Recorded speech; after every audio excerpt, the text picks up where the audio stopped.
Noël Brunet, vous présidez l'Ordre des architectes en Rhône-Alpes. Quel est le rôle de l'architecte en matière de rénovation thermique énergétique qui nécessite quand même une approche globale? Vous venez de le dire, c'est nécessaire absolument avoir une approche globale quand on rénove un bâtiment.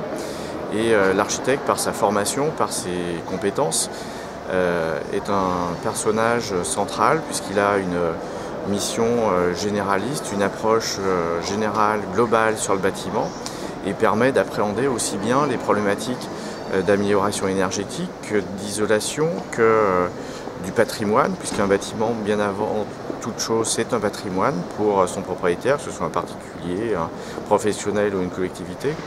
Et lorsqu'on intervient, lorsqu'on fait une réhabilitation, c'est pour améliorer, c'est pour avoir de nouvelles capacités, mais il ne faut pas perdre de vue que ce patrimoine doit garder toute sa valeur et autant que possible l'améliorer.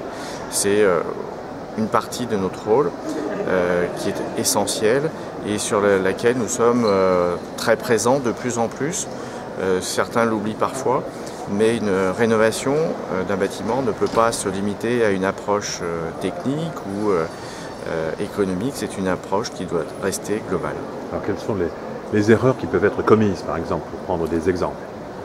Exemple, ça peut être de commencer par changer un process de chauffage sans se préoccuper de l'isolation même du bâtiment. Si on prend un exemple, il est évident que si vous changez votre chaufferie, elle va être dimensionnée pour les besoins que vous avez actuellement, et y compris donc les déperditions.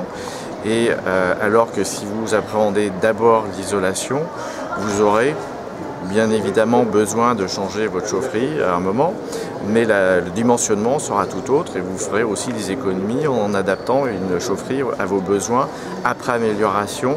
Et comme on dit souvent, la première économie, c'est ce qu'on ne consomme pas du tout avant d'avoir des process techniques performants. Il faut déjà avoir une base qui le soit déjà. Donc, comment diffuser ce type de conseils en direction non seulement des professionnels de la construction, mais aussi des maîtres d'ouvrage particuliers? La diffusion se fait par un certain nombre de procédés ou de structures parapubliques comme l'ADEME qui présentent ce genre de problématiques avec efficacité.